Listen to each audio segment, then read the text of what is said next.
Now, Barack Obama will be sworn in for his second term as US President later tonight. He starts a term facing big economic issues domestically and an international community who expects him to take the lead. Joining us now is Dr. Bates Gill, the CEO of the US Study Centre at the University of Sydney. Thank you very much for your time this morning. What are the big challenges ahead for Barack Obama in this second term? We've heard already he's had to counter those fiscal cliff negotiations, and now comes the debt ceiling when it comes to the economy.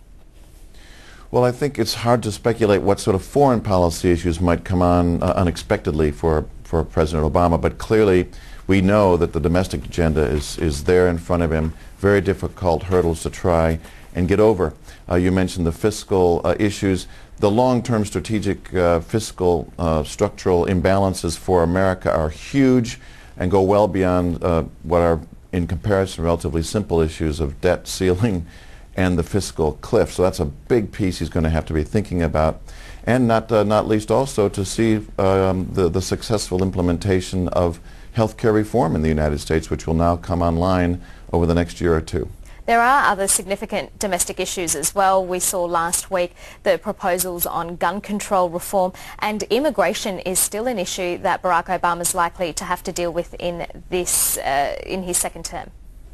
That's right, and I think of those several issues you've noted, probably immigration reform is one where he may well have the greatest ability to move ahead. Gun control, as we know, is a controversial issue in the United States, and while as president he can do some things, a real change on those issues are going to require the support of Congress, and he still faces a divided Congress and political gridlock in Washington. Let's just talk about the momentum he might receive from tomorrow's public inauguration. 1.8 million people turned up 4 years ago for his first inauguration. Nothing like those numbers are expected tomorrow. But what do we expect the President Barack Obama to say in his speech? Well, you know, if we just take a look at history, inaugural speeches tend to be imminently forgettable, unfortunately. Only a very small handful of American presidents have said the sorts of ringing things during their inauguration that are still remembered. But I think obviously President Obama has some important things he wants to try and say. It might be a somewhat more sober speech, but let's not forget that this man's a great orator.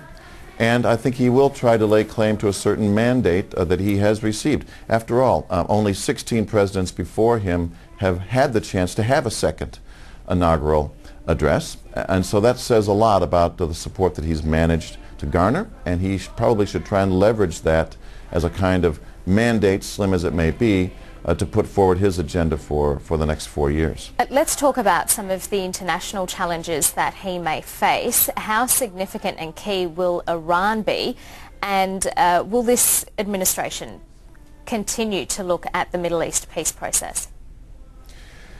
The Iran question obviously is going to remain very, very important for this president, and it's probably more likely to be driven from steps the Iranians take rather than ones that are made from others.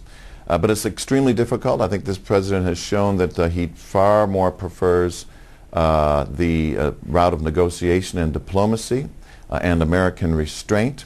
I think he rightly reflects the mood of the American people that is in no way prepared for another major conflict with American troops involved in that part of the world. So I think he's going to continue to try and push the diplomatic approach, and that's reflected, I would say, in some of the choices he's made for his team in this next administration. Presidents in their second term tend to think about and look towards their legacy once they leave office. What do you think Barack Obama will be looking at in that regard? Well, he has managed, I think, to put forward one of the most important domestic pieces of legislation over the past generation or so, that being health care reform. I'm sure he would like to have that successfully implemented and be seen as the president who made that happen. Immigration reform is another important issue where I think there is enough of a consensus around this issue that there could really be some progress there.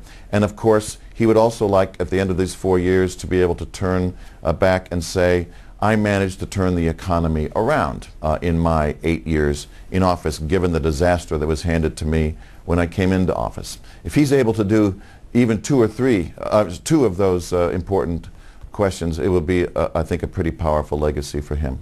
Bates Gill, thank you for your insights this morning. Thank you.